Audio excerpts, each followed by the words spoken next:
Hello everyone and welcome back to my channel. Today we're going to be changing up Aster's look to mark the start of Generation 9.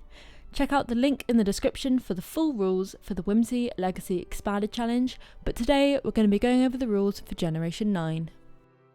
If this is the first video of mine that you're watching and you'd like to watch this gen but can't be bothered to go back and watch all the content for the other 8 generations, then you should check out the recaps that I post for each generation. They're about 3 minutes each and just sum up everything that happens in each gen. Generation 9 is titled Moonlit Destiny. Let them hear how loudly you howl. The quiet, sombre sounds of the forest have surrounded you since birth, comforted you, enveloped you, suffocated you. You had a love-hate relationship with the neighbourhood woods of your childhood home. You deeply loved the land and its offerings. It was your place of solitude and comfort when the world felt too vast, a comforting refuge for days that drew on too long. And yet you simultaneously felt suffocated by them. Through long introspective nights your heart yearned for something more, a connection the flora alone could not offer you. But maybe the fauna could. In your teenage years, you started sneaking away from home, allowing the call of the moon to draw you to neighbourhoods you had not yet explored. And there, you found a camaraderie unlike any other, a pack to call your own. You are turned into a werewolf, and your connection to the moon grew ever stronger. You spend days among the shadows of trees and nights bathed in moonglow. You slowly rise through the ranks of your pack, becoming a leader for those around you. Though once a stranger, you've become stronger alongside those you love. And yet, despite those close-knit bonds, you find yourself falling for someone normal, a non-wolf, someone born outside your pack. And though they love you for who you are, fair and all, they have no desire to become one with your fellow wolves, and that's okay. You raise a child together and you are reminded of your roots, of the duality of sim and wolf, of day and night, of forest and moon. You consider the choices you've made and the callings you've answered, your past, your future, and the choices still ahead of you. And you howl like no other has ever heard before.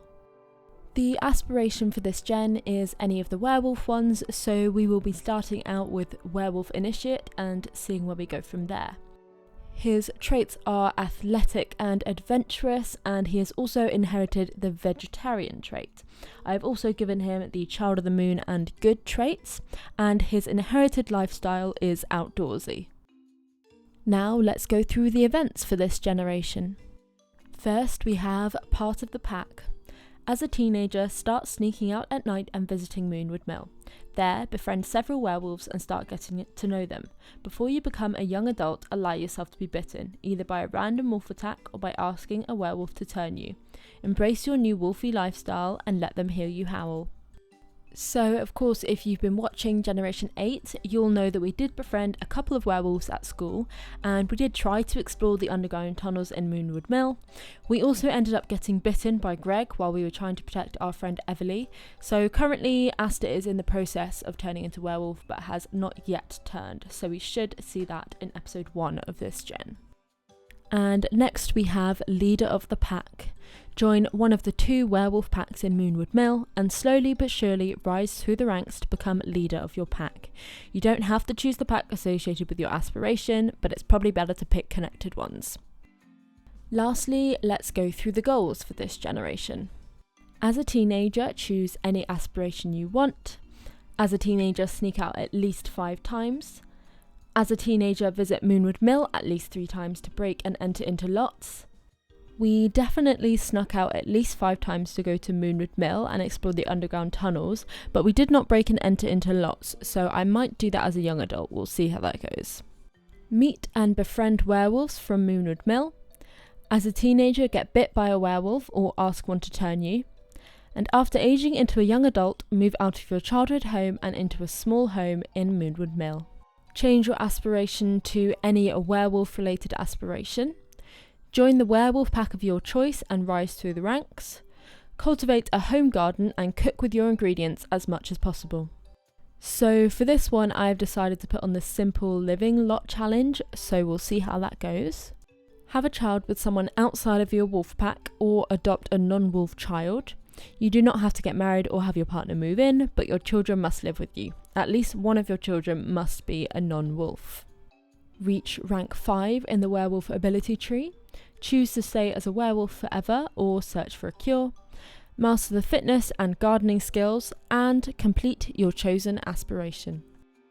So for Aster's looks, I've tried to use the werewolf pack where I can.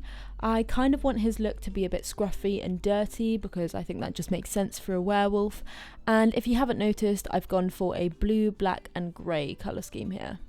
I also tried to give him some scars and things, but with the skin details on you can't really see them, so we're making do. So here's a look at his finished outfits. I feel like I've done a pretty good job to merge the scruffy werewolf look with the sporty jock vibe, but let me know what you think in the comments below, and I hope you'll join me as we follow Aster's story.